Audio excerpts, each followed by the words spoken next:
Big Boss season 9 இன்றைக்கி எபிசோடில் பார்த்தீங்கன்னா நம்ம முன்னாடி வீடியோவில் சொல்லியிருந்தோம். பார்வதி டீம் தான் இந்த டாஸ்கில் வின் பண்ணியிருக்காங்க.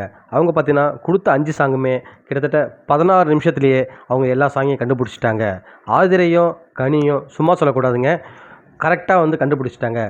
பார்வதியும் கமருதீனுமே கரெக்டான ஸ்டெப்பு படுத்தால் தான் இவங்களும் கண்டுபிடிச்சாங்க. ஸோ அந்த டீம் பாண்டிங் இந்த 4 பேருக்குள்ளே நல்லா இருந்தால் தான் இவங்க இந்த டாஸ்கில் வின் பண்ணியிருக்காங்க.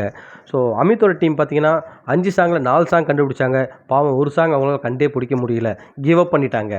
பார்த்தீங்கன்னா வினோத்தும் சாண்ட்ராவும் அந்த சாங்ஸ் கண்டுபிடிக்கும் போது யோசிச்சுட்டு இருந்தாங்க. அப்போ பார்த்தீங்கன்னா அவங்கள டிஸ்ட்ராக்ட் பண்ணுற மாதிரி மற்ற டீம் மெம்பர்ஸ் போயிட்டு அவங்கள வந்து யோசிக்க விட முடியாமல் வேறு திசையில் வந்து அவங்கள திசை திருப்ப பார்த்தாங்க.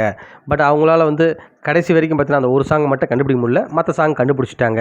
இதுலேயும் பார்த்தீங்கன்னா சாண்ட்ராவை பார்த்தீங்கன்னா கனி மேலே வன்மத்தை கக்குறாங்க.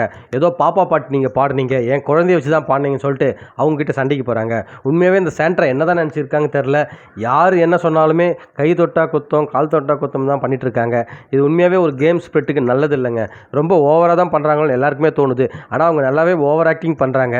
இது கேம் பார்க்குற எல்லாருக்குமே தெரியும். இந்த வீக்காகவே பிரச்சனை போனதுலேருந்தே அவங்க இந்த மாதிரி ஒரு கேமை தான் விளையாட்டுருக்காங்க. அப்பப்போ எதாவது பேசிகிட்டு இருக்காங்க, நீங்கள் என்ன தான் கார்னர் பண்ணுன்னு சொல்லிட்டு தனித்தனியாக உட்காந்து அழறாங்க. யார் கூடயும் மிங்கிள் ஆக மாட்டாங்க. ஒருவேளை இதுதான் அவங்களோட கேமான்னு தெரியலங்க. நம்ம சொல்லியிருந்தோம் டார்கெட் பண்ணுற மாதிரி தான் இருக்குது சாண்ட்ரா. இதோட பார்த்தீங்கன்னா இன்னும் எபிசோட் முடிஞ்சதுங்க.